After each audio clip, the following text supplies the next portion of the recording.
a very healthy heartbeat.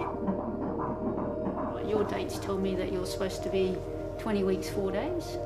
After years of hoping, Hayley Chapman's dream is becoming reality. Oh my God! The top of the head. Top of the head, looking down. Oh my gosh. Camera shy. So you would tell me in this scan if there was anything wrong, right? Like, if you, this is where we would find anything that, yeah. Come in. Hello, am I intruding? Come and join the party. Oh my gosh. So how did you meet the person that provided the other half of this equation? Yeah, you know, a crazy story on the internet.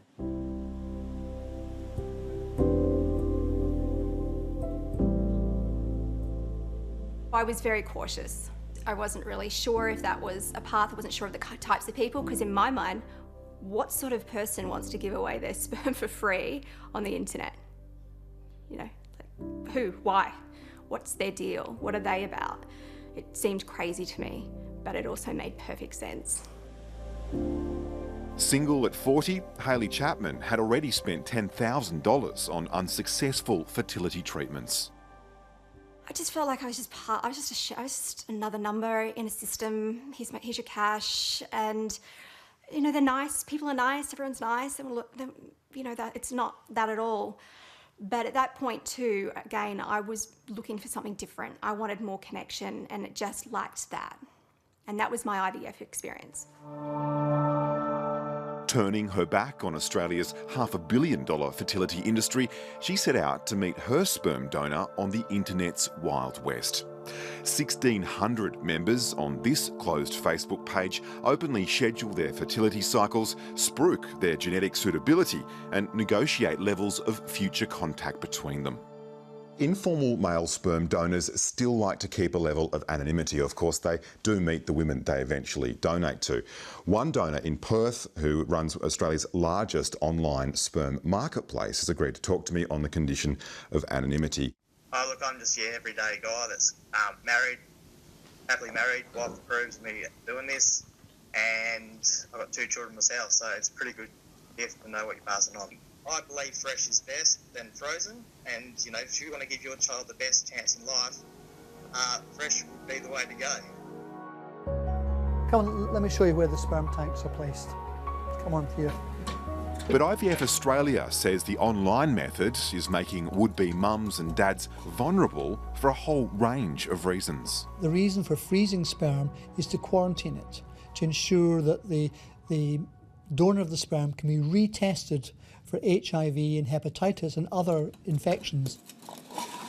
We've also had a number of examples of donors that we have known that we have rejected because they've been less than truthful with us, and we find these same donors appearing on the internet. So can you say for the children that this sperm goes to create in 18 years' time, they will know who donated it? All the children have to know by law. There is no protection of a register for home insemination. The Family Law Court has recently made rulings on home insemination which favour the right of the donor in the child's life.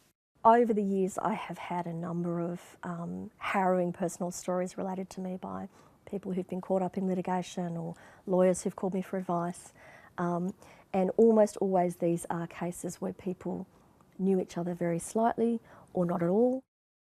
Just a Baby is a world-first app connecting. And yet, one startup is hoping to capitalise on the growing market, wanting less anonymity. Then start swiping to find the right match. When you match with another... With 40,000 users, its Australian co-founder, Paul Ryan, hopes to build in verification and fertility services which the Facebook pages aren't currently providing. So here we've got a sperm donor who's 21 kilometres away, who's ready to go right now. Right now? Yeah. And here we've got a lady with eggs and a womb, and she's looking for a donor, and she's 5 kilometres away, and she's ready to go right now. So these two people could easily just match up and start chatting if they haven't already started. And make a baby. That's right. I think we're just in its infancy at the moment. We're not making babies online per se. People do that at home. We're just helping people meet each other. So you believe the social contract is stronger than the legal one in this case? The big thing about going down this path is trust, number one. And I think that in any case, if you're dating someone, you're hoping that they are the person that they say that they are, and they don't have another family or whatever, and that's, you know, that's a whole other story. But you have to take people on their word. So there's a risk, a slight risk, do you think? Life is a risk. How well do you know this person, and how clear are you about your mutual expectations? So if you wouldn't go on a holiday with them for a week, if you wouldn't lend them your car, don't have a baby with them. How do you know that the donor daddy isn't a deadbeat? You don't know much about him. I know more than I let on. I know a lot about him. We're actually really good friends. And that's the interesting thing. We did it backwards. We created a baby and then became friends. Today, Hayley is sharing the good news with her best friend's daughter, Josie. I'm having a baby. Oh my goodness, really? Yeah. Oh my goodness. So Auntie Josie! Oh my goodness! Yay! And even oversharing in the social media age has its limits. So, do you want to know what I'm having? Yeah, I'm not going to tell you. Oh!